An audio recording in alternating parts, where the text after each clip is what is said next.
Welcome, Daniela. It is a great pleasure to have you on this podcast.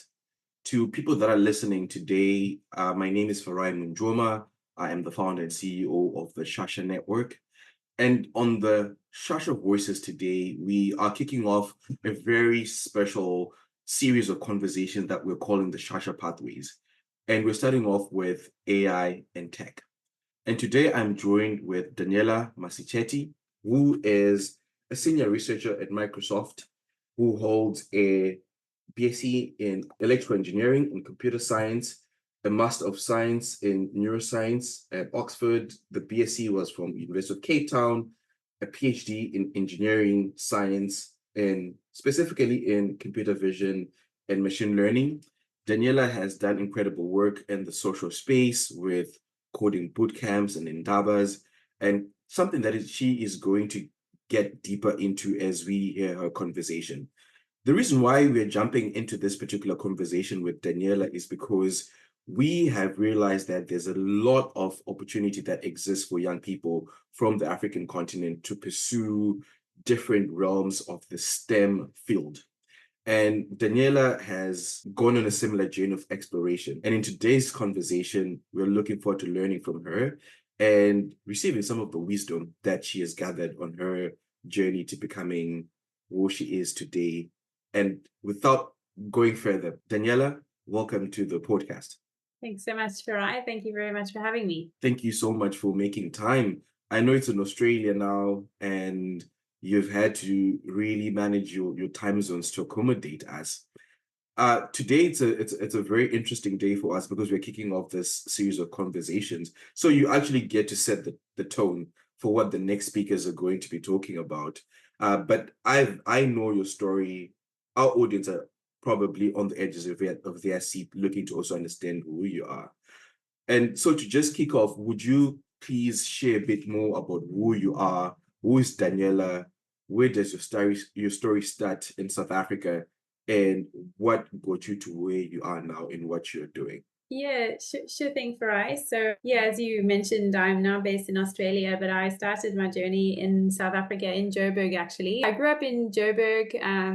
I went to a small school in the east of Johannesburg, and I was very lucky to have chosen to do information technology, or IT, in high school.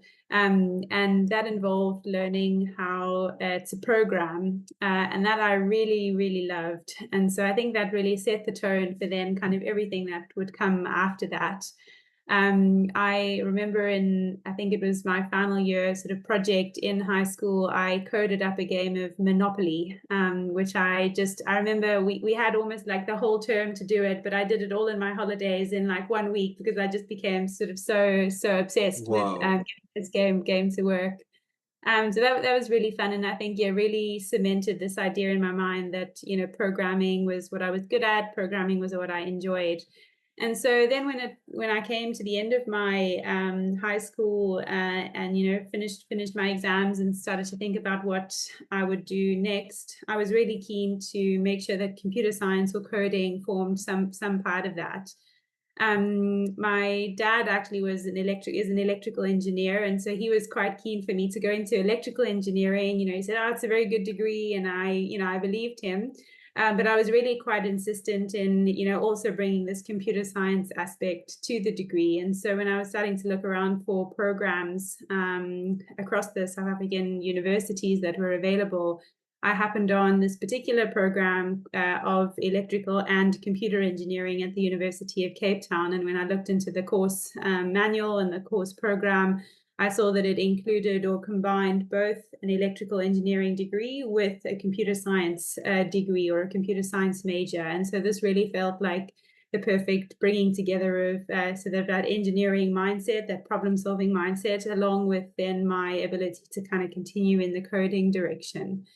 So just on that point, Daniela, what aspect of this was you being diplomatic to say, I still want my dad to like that, the fact that I'm doing electrical engineering, but I'm also going to do the thing that I like. Was there an aspect of that as well in that decision making?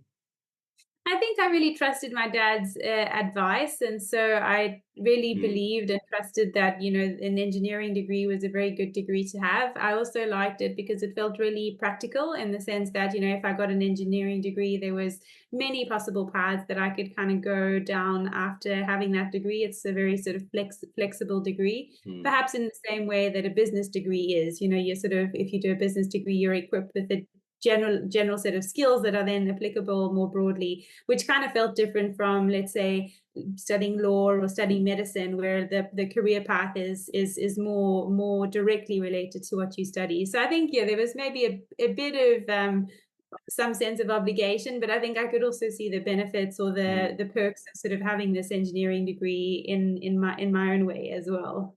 Amazing. Thank you for sharing that. Yeah, no worries. So yeah, I ended up applying for this degree, electrical and computer engineering at UCT, and fortunately was accepted to that program. And I was really excited, not only because it would involve me moving down to Cape Town. I'd visited Cape Town only once before, but I'd seen the campus while driving past, and it just looked like a castle. And I thought this would be an amazing place to study. It looked just sort of like a version of Hogwarts. And so I was very excited, and, you know, moved down there at the beginning of 2010. And yeah, spent sort of 4 wonderful years pursuing this degree. And I think, you know, in coming to, I was quite academically inclined. So, you know, I really focused on my studies, really found the undergraduate degree quite stressful, you know, didn't actually do much extracurricular stuff at all, to be Mm. honest, while I was doing my undergrad. But as I was kind of nearing the end, of course, I was thinking, well, what is next? And I think a part of me was always interested in, you know, potentially pursuing a master's degree abroad. And I think maybe I'm not sure where I got the inspiration from to consider that as an option.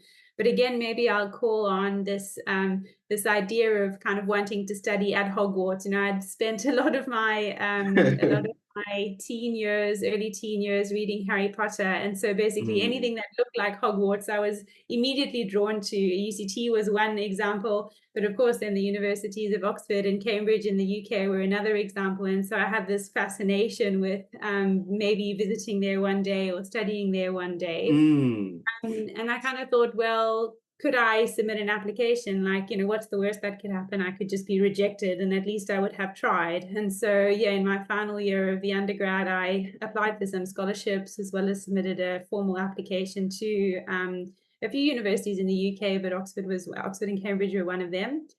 And yeah, and so the degree I applied for was a master's in neuroscience, and, you know, that may feel a little bit different or a diversion from the electrical and computer science undergraduate, but I think I was really intrigued by this, you know, this interest in understanding how the human brain works. I had done in my final year undergraduate research project, I'd done a project in computer vision.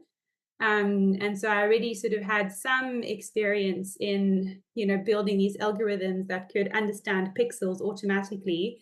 And I thought, well, that's pretty cool. You can build these algorithms that can kind of teach the computer to see the world around them.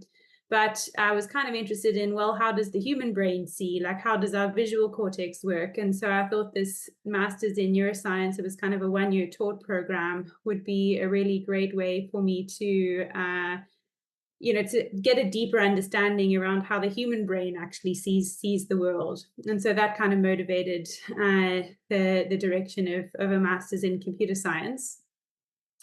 And yeah, very fortunately, I was accepted to that program at the University of Oxford. And so that involved then me moving over to the UK just as, I guess, autumn was kicking off in the September of Mm, 2014. And of course that was where a whole new adventure began, because of course now you're not only studying something, well, in my case it was completely new, completely different to what I'd studied before, but you're also kind of adapting and learning to a whole new way of life, a whole different country, a whole different set of customs and sort of social norms. And so that, while exciting, was of course also challenging in many ways. So on that particular point, Daniela, how did you prepare yourself for that transition? Because you had left Joburg, gone to Cape Town. Still same country, a bit different, and now you live in Cape Town and coming all the way to the UK, to Oxford. And you've mentioned things that, people are kind of sitting down thinking, oh my God, if I have to go study in a different place, there are all these different realities that I have to face. How did you prepare yourself in that moment for that first transition into the UK? Yeah, good question. I mean, I think the fact that I'd already spent 4 years living on my own, let's say, down in Cape Town was definitely a good primer. I already knew what it meant to do my own laundry, cook my own meals, manage my own sort of budget. So in some ways, I'd already had some degree of independence and some degree of life skills that I had learned. And so moving to the UK was then just taking, I guess, one next step, or it was, kind of one step further, where, now I was, of course, further away from home, further away from family. So it did involve some adjustments, of course, but I think what was really the driver or the thing that kept me going was the fact that it was exciting. It was this new adventure. It was this new beautiful city that I was living in, and so it very much felt that even in the tough times, or the moments where I was questioning, well, why am I actually doing this, it was I think the reason came from, well, I'm doing this really exciting thing. This is an amazing opportunity, and so that really answered that question for me. But I think also definitely a part of my reason for considering UK universities was because of its proximity time zone wise to South Africa. So I always knew that my family was, just 1 or 2 hours time difference away, very easy to call. And I guess we leveraged quite heavily the sort of video calling technology that luckily existed. So I was always just a phone call away from family. Amazing, amazing. I can see so many themes, how family has been a critical part of what you do and a very important support structure. But also this sense of wonderment that you've always had with Hogwarts and being in these spaces, which I'm sure, part of your imagination at the time is like, hey, I'm in this space which kind of mimics that Hogwarts experience, and I'm here for this adventure. I think you also need to have that illusion of fantasy when you're moving into a new place, right? Because when you get into the details of being in that place, right, the weather, the language, all these kind of things, it's like, oh my God, I never thought this is what I wanted to focus on. But when you kind of leave yourself in the clouds a bit and just enjoy the beauty of being in Oxford and being in that space, it can be such a motivational factor to just making the first move and going there, and everything else kind of falls into place after that. So it is really interesting listening to that aspect, and even how before you went to UCT, you had visited the campus before. So in your Mhm. mind, you're already kind of envisioning how you would be in that space. And I think that aspect of dreaming and fantasizing is really underlooked when people are making life choices, because human beings love great stories. They are very imaginative. And the more we tap into that aspect, that's where we sometimes derive our motivation and energy from. So it's interesting hearing it from your story's lens. And in our last conversation, you spoke about something to do with being an applied scientist, etc., etc. I want to hear more about that. Yeah. So I began the masters, of course, just kind of wrapped up in this new adventure that I was on. But the funny thing is that almost immediately after arriving, people were already encouraging me to apply for PhD programs if I wanted to stay on, because of how the application cycle works. You pretty much have to apply kind of by December, January, and I'd actually only arrived in the UK or started the program in September. And so I thought, oh, well, that's pretty premature. Like, I don't know if I want to stay on for a PhD. But I thought, well, it's a good sort of option to have on the table. So let me just submit an application anyway. And so I applied for funding and applied for a PhD position at the university. And I thought, well, I'll decide later, if this is successful, then at least I'll have an option on the table. But interestingly, I didn't apply for a PhD in neuroscience, and that was because over the course of my master's program, it became increasingly clear that I was more of an applied, or I believe that I liked more applied science, so I was more of an applied researcher. And for me, neuroscience felt very much still fundamental, more of a fundamental research field. And by that, I mean, I think what I was motivated by was being able to do some research and then see that sort of tech transferred into a real world application or something that kind of could get into people's hands. And neuroscience just felt like, well, we're still 50 years away from that. I guess you have people like Elon Musk who sort of say different things, but it still felt that there was, there's a lot of fundamental research that still needs to go in to understand how the human brain works before we can get to a point where we're building applications that are, leveraging this research. And so because of that, I thought, well, actually, maybe it would be more suited for my particular personality and my interests to go back into a PhD in engineering, and in particular back to an area that I had explored in my undergraduate, which was computer vision.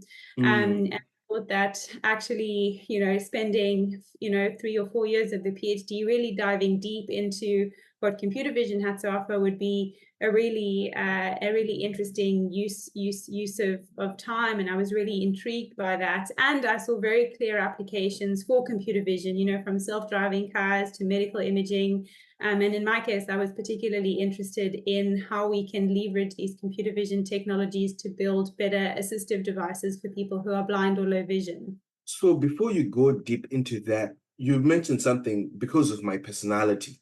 What is your personality, Daniela?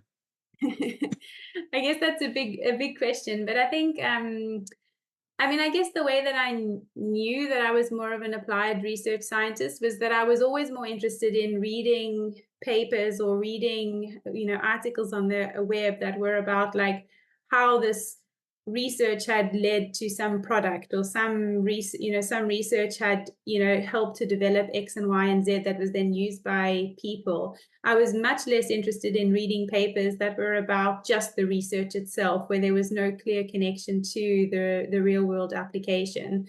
And so I think a lot of my sort of curiosity and satisfaction was being driven by, well, actually, I want to be part of a research field where I can sort of see that transfer into real world product. And so I think that very much guided my decision, or like guided my own thought pattern into like I am an applied researcher rather than a more fundamental or core researcher.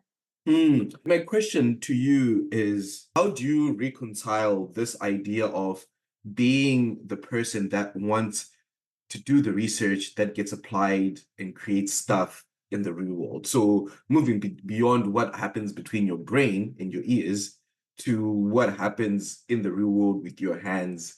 How do you reconcile the idea that for some things to be built today, someone has probably had to be stuck in their brain and in the theory and philosophy of it before it gets applied? How do you reconcile that part of you that is practical to the one that is more philosophical and explorative? And is that even something that you think about, or you're just like, I'll let those guys that think about the long-term effects do that, but I want to be creating?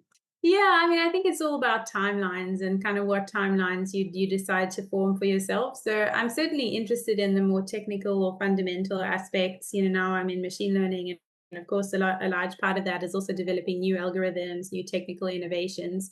But I think ultimately what's important for me, at least, is always making sure that those technical innovations are guided by some real world application down the track. Now, that could be a real world application that you could develop right now. It could be a real world application that will only be realized, in 5 years' time. But I think for me, being able to sort of at least say for sure that there is this real world application, that this research that I'm doing now is relevant to, I think is really the thing that was important, that is important for me. And this is what you've gone on to do now with your interest that you had, which we were just about to start talking about.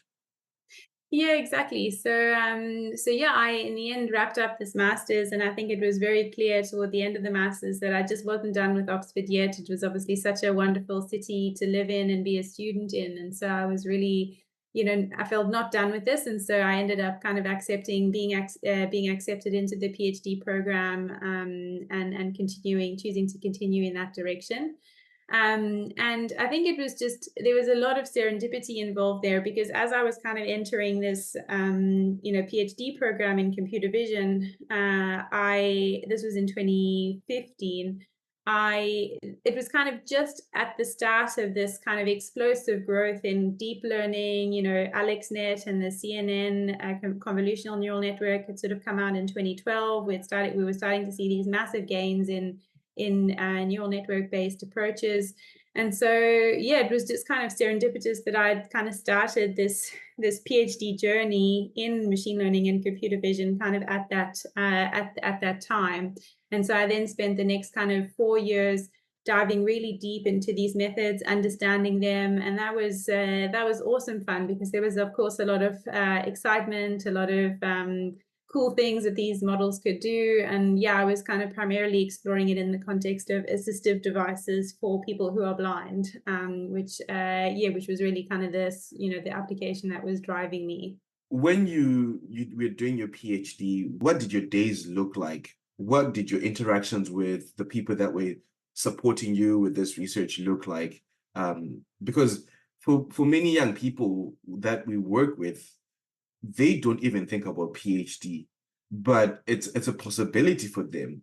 So how, from someone that has gone through that journey, what does that look like on a day-to-day basis? And how does someone prepare themselves and really think about the why of why someone would pick up a PhD program? Well, I think, yeah, the first thing for me is you have to have that curious mindset. So, a big part of the PhD and the skill that you kind of develop through the PhD is being able to really pin down the research question you're interested in answering.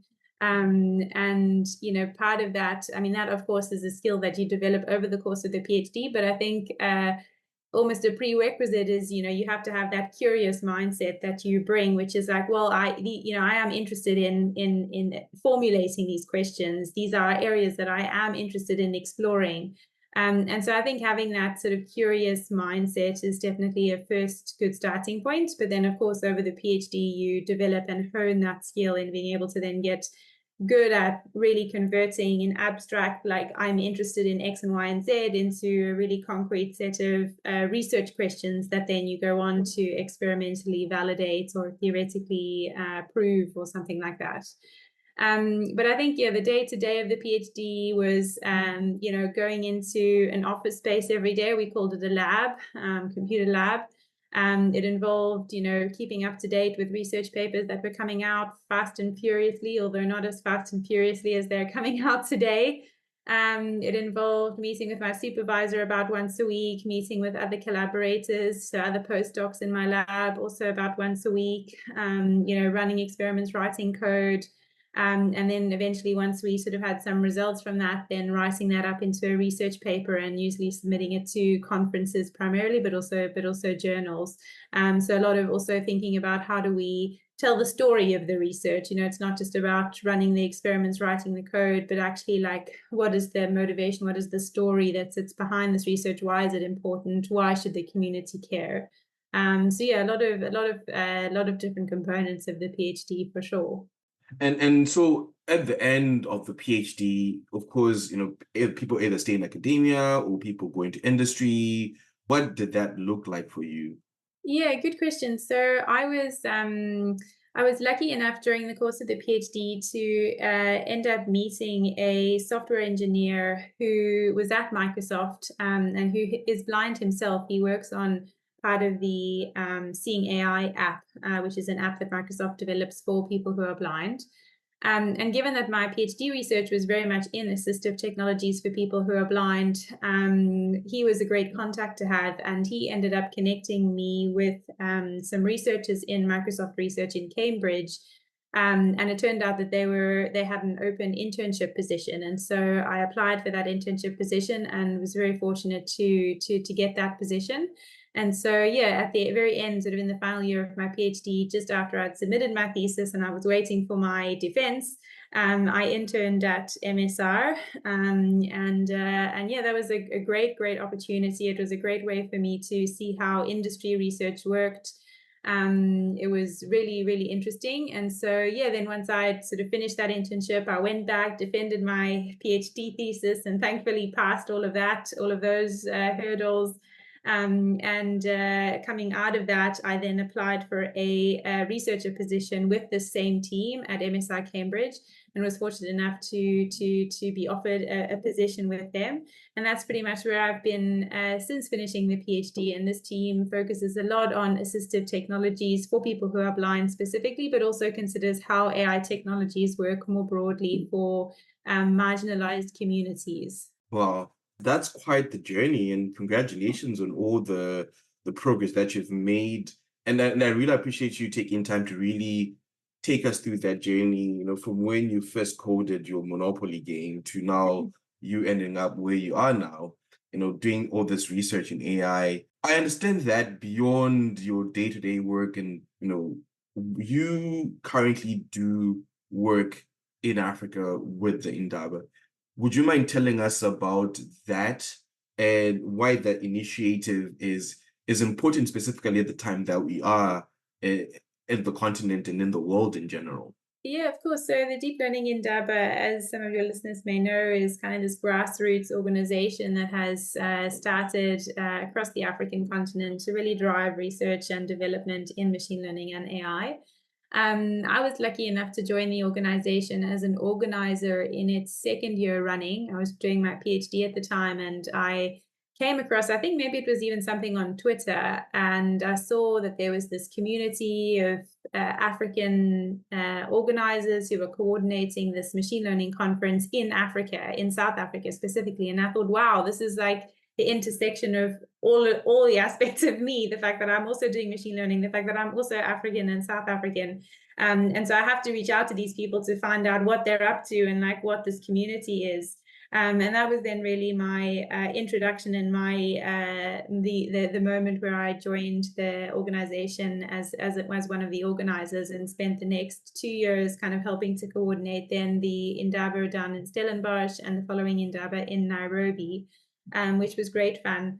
And I think, yeah, the role that community plays is just so important. We've seen the organization really grow from strength to strength. I mean, nowadays we're getting something like maybe even 3,000 or 4,000 applications per year to attend the summer school. And we're really seeing just such an explosion, such a growth in the talent and the wide range of African scholars and students who are coming together every year at these meetups, both at the main Indaba event, but all the Indaba X events as well. And it's just really exciting to see that growth and be part of it, as the Indaba has grown alongside that as well. And how and in sort of like your application pool and your participant, how have you seen sort of like participation across people from different demographies, women, young, like men? Are we having more young women participate in AI and tech on the continent? What are the opportunities and scope that exist there? And what more could be done, perhaps? Yeah, good question. So the Indaba, from its very early inception, has always really wanted to drive inclusion both across genders and African countries. And so it's really a big part of the application and selection committee, which work tirelessly every year to make sure that the Indaba's attendees are as close to being balanced gender-wise as possible, which I think is really inspirational. But then also we aim to have representation from all of the African countries. I don't think yet we've had an Indaba where all African countries are represented at once. But we have had, we had many countries represented, and we're really kind of aiming to grow our presence in countries that are not yet well represented. So that is a really important part of the Indaba's goals, I would say. But in terms of, I think where to next, I think obviously the Indaba will continue to prioritize this, but one aspect or one part of the Indaba which I am which I am involved with, is the Indaba's mentorship program. And so this is really about, giving students the opportunities to come to basically be connected with mentors who come from a wide range of technical disciplines and discuss quite specific topics that they want to discuss, which I guess is maybe a bit different from other mentorship programs where the idea is you're having a more of an open-ended discussion. The Indaba's mentorship program is really targeted at helping mentees on a specific thing that they need help with, like they're busy writing a research paper and they want some feedback, or they're busy submitting an application to attend a university and they want feedback on that. And so, yeah, I'm really excited to see that program grow as well. And I hope that that will be that is a good resource for the community to draw on. Amazing, amazing. So it seems like you're such a very busy person. You're doing research in your job, you're building Indabas. What do you do in your personal time? What content are you consuming? How are you spending your downtime?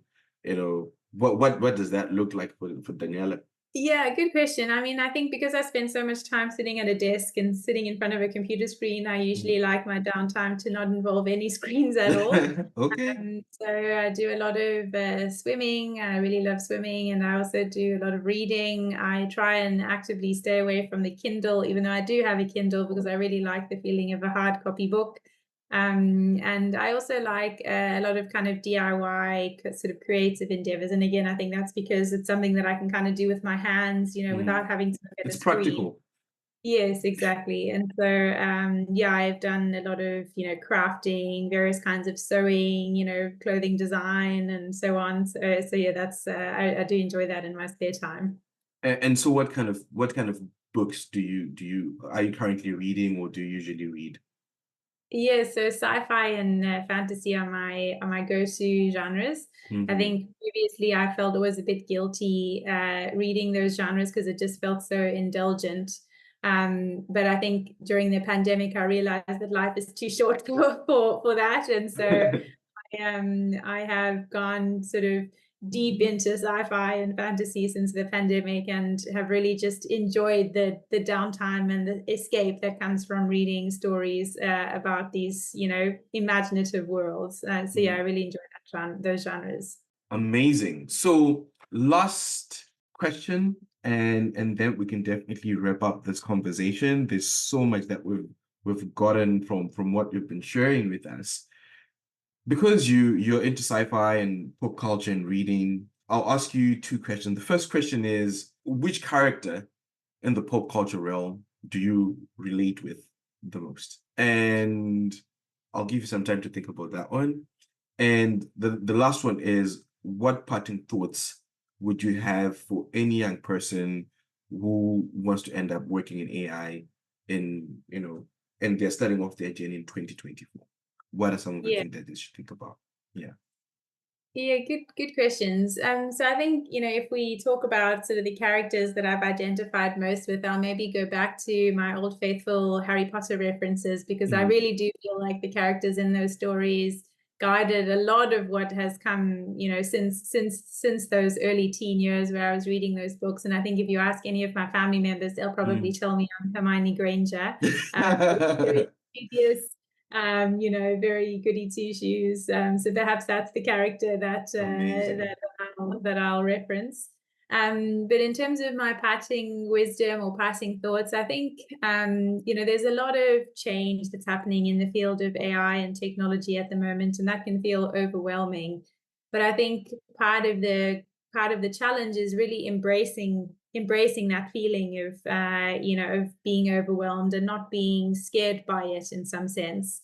really going with your gut in terms of what is interesting. And I think that really is a lot of what drove me. Like, I wasn't really driven by, what's going to make me the most money, or what's going to, what other people think I should do. It was really being driven by, well, I find this interesting. I'd love to spend, the next 2 years studying this, or the next 3 years deeply exploring this. And I think that interest, the fact that I kind of brought that curiosity and that interest as the first thing to the problem, meant that, any challenge or any obstacle that was thrown my way was surmountable, because I had this, this enduring kind of interest and curiosity that was driving me to tackle those hurdles. So yeah, I would say just bring that curiosity, and don't be scared of challenges. Daniela Massiceti, it has been a great pleasure hearing your story, learning from you, getting to experience what you've been thinking over the past couple of years. Thank you for all the amazing work that you do, and we hope to keep in touch.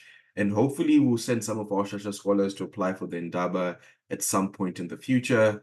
We wish you all the best in your endeavors, and hopefully, we get you back on the podcast in the future. Yeah, that would be great. Thank you so much for having me, Farai. It's been a great conversation.